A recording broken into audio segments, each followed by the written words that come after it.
अगर आप एक आईपीएस ऑफिसर बनना चाहते हो, पूरा प्रोसेस जानना चाहते कि आईपीएस बनने का क्या प्रोसेस है, किस तरीके से आईपीएस बन सकते, क्या करना पड़ेगा, तो दोस्तों आप इस वीडियो को पूरा अंत तक जरूर देखिए। आपको शुरू से लेके अंत तक पूरा प्रोसेस इस वीडियो में जानने को मिलेगा। तो आइए सबसे पहले हम बता दें कि इस वीडियो में आप क्या क्या जानेंगे। इस वीडियो में हम लोग जानेंगे कि आईपीएस क्या होता है, आईपीएस बनने के लिए क्या योग्यता होनी चाहिए, आईपीएस बनने के लिए एज लिमिट क्या होनी चाहिए, आईपीएस बनने के लिए आपकी कितनी हाइट होनी चाहिए, क्या एग्जाम पैटर्न होते हैं, कौन सा एग्जाम देना पड़ेगा, क्या सिलेक्शन प्रोसेस है, अगर आप सिलेक्ट हो जाते हैं तो उसके बाद आपको कितनी सैलरी मिलेगी, किस तरीके से आपको तैयारी करनी चाहिए, पूरा A to Z इन्फॉर्मेशन आपको इस वीडियो में जानने को मिलेगा। तो दोस्तों अगर आप आईपीएस बनना चाहते हैं तो आपको थोड़ा सा समय निकाल के इस वीडियो को पूरा अंत तक जरूर देखना चाहिए, आपको बहुत कुछ सीखने को मिलेगा। मेरा नाम है आयुष और आप देख रहे हैं आयुष रीना यूट्यूब चैनल। तो चलिए बिना टाइम वेस्ट किए वीडियो को शुरू करते हैं। आइए सबसे पहले हम लोग बात करते हैं कि आईपीएस होता क्या है। तो देखोगे आईपीएस का फुल फॉर्म होता है इंडियन पुलिस सर्विस, जिसे हिंदी में भारतीय पुलिस सेवा कहते हैं। ये इंडिया का one of the most reputed job होता है। दोस्तों अगर आप आईपीएस बन जाते हैं तो आपको अधिकारी रैंकिंग की पोस्टिंग मिलती है और आईपीएस की जिम्मेवारी होती है देश की आंतरिक सुरक्षा करना। आईपीएस बनने के लिए आपको यूपीएससी सिविल सर्विसेज का एग्जाम देना हो, तो इसके बारे में हम लोग आगे डिटेल में जानेंगे। लेकिन उससे पहले हम लोग जान लेते हैं कि आईपीएस बनने के लिए क्या योग्यता होनी चाहिए। तो देखोगे आईपीएस बनने के लिए आपकी मिनिमम क्वालिफिकेशन ग्रेजुएशन होना चाहिए। ग्रेजुएशन आप किसी भी स्ट्रीम से कर सकते हैं, बीए, बीकॉम, बीएससी, बीटेक, आप कोई भी स्ट्रीम से अपनी ग्रेजुएशन कंप्लीट कर सकते हैं। बस ग्रेजुएशन आपकी मिनिमम क्वालिफिकेशन होनी चाहिए। बहुत सारे स्टूडेंट के मन में डाउट होता है कि कितने परसेंटेज मार्क्स होने चाहिए। तो देखो गाइस, इसमें मार्क्स को लेकर कोई भी क्राइटेरिया नहीं है। चाहे आपने 70% लाए हो, चाहे आपने 40% लाए हो, अगर आप पास आए तो दोस्तों आप एलिजिबल हैं।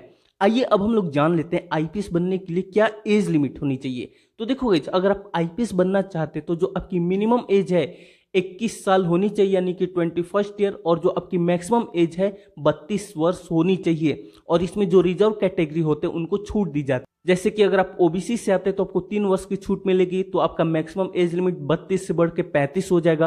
अगर आप SC ST कैटेगरी से बिलोंग करते हैं तो आपको 5 वर्ष की छूट दी जाएगी। इस तरह आपका मैक्सिमम एज लिमिट 37 वर्ष हो जाएगा और मिनिमम एज लिमिट सबके लिए सेम रहता है 21 वर्ष।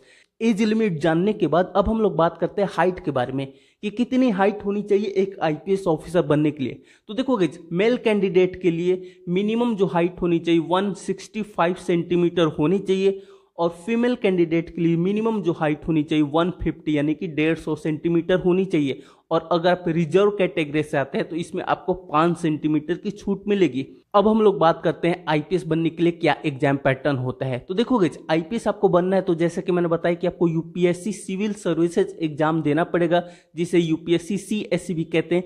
ये एग्जाम हर एक साल होता है। इसमें बेसिकली 3 स्टेज होते हैं। पहला प्रीलिम्स यानी कि प्रारंभिक परीक्षा, दूसरा मेंस यानी कि मुख्य परीक्षा, और तीसरा इंटरव्यू यानी कि साक्षात्कार। अगर हम लोग प्रीलिम्स एग्जाम्स की बात कर ले तो दोस्तों इसमें MCQ टाइप क्वेश्चन होते हैं और इसमें 2 पेपर होते हैं 2-2 100 नंबर के।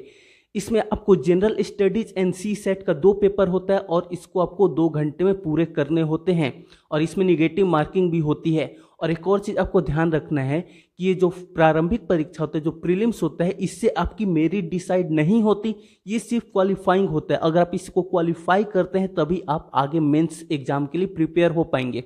अब हम लोग बात कर लेते हैं मेंस एग्जाम की। तो दोस्तों ये डिस्क्रिप्टिव टाइप पेपर होता है, यानी कि इसमें आपको ऐसे लिखने होते हैं और इसमें आपको टोटल 9 पेपर होते हैं और इसमें से जो 2 पेपर होता है वो लैंग्वेज का होता है और ये 300-300 नंबर के पेपर होते हैं और जो अलग से जो 7 पेपर होते हैं वो 250-250 नंबर के होते हैं। अगर आपका मेंस एग्जाम भी क्लियर हो जाता है तो उसके बाद बारी आती है साक्षात्कार की, यानी कि इंटरव्यू की। दोस्तों इंटरव्यू जो होता है 275 नंबर का होता है और इंटरव्यू के मार्क्स और जो मेंस एग्जाम के मार्क्स होते हैं इन्हीं को मिला के आपकी मेरिट डिसाइड होती है। उसके बाद जब फाइनल मेरिट लिस्ट आएगी तो अगर उसमें आपका नाम होगा, जैसी रैंक आएगी उस अकॉर्डिंग आपको पोस्ट मिलती है।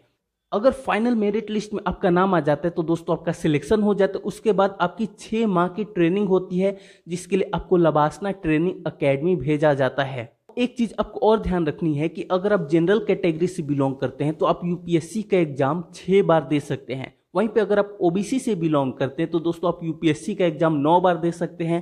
वहीं पे अगर आप एससी एसटी से बिलोंग करते हैं तो दोस्तों आप यूपीएससी का एग्जाम जब तक आपकी एज लिमिट है तब तक यूपीएससी का एग्जाम आप दे सकते हैं। इतना तो हमने जान लिया, आइए अब हम लोग बात कर लेते हैं सैलरी के बारे में। लेकिन दोस्तों अगर आप इस वीडियो को अभी तक देख रहे हैं तो आप इस वीडियो को अभी लाइक करके चैनल को जरूर से सब्सक्राइब कर लीजिए।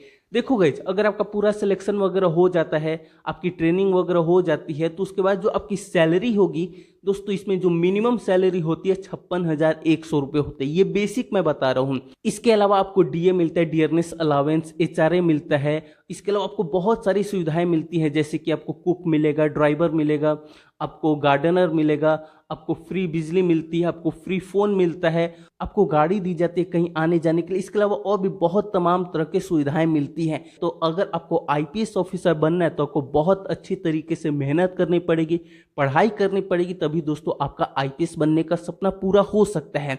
आप अपनी जनरल नॉलेज को बेहतर कर सकते हैं, क्योंकि दोस्तों जनरल नॉलेज अच्छा होना बहुत ज़्यादा जरूरी है। अगर आप अपनी जीके को बेटर करना चाहते हैं तो आप हमारे दूसरा वाले चैनल को सब्सक्राइब कीजिए। उस पर मैं कॉम्पिटेटिव एग्जाम से रिलेटेड ही वीडियोज लाता रहता हूँ, आपको डिस्क्रिप्शन में लिंक मिल जाएगा। तो आई होप दोस्तों अब आपको समझ में आ गया होगा कि आईपीएस बनने के लिए क्या करना पड़ता है, क्या एग्जाम पैटर्न होता है, कितनी सैलरी होती है। लेकिन फिर भी अगर आपके मन में कोई सवाल है तो कमेंट करके जरूर बताइए, और कमेंट करके ये भी बताइए कि आप अभी किस क्लास में हैं। तो आई होप दोस्तों ये वीडियो आपको पसंद आई होगी। वीडियो पसंद है तो वीडियो को लाइक करके चैनल को जरूर से सब्सक्राइब कर दीजिए। आप सभी ने इस वीडियो को देखा, आपका बहुत बहुत धन्यवाद।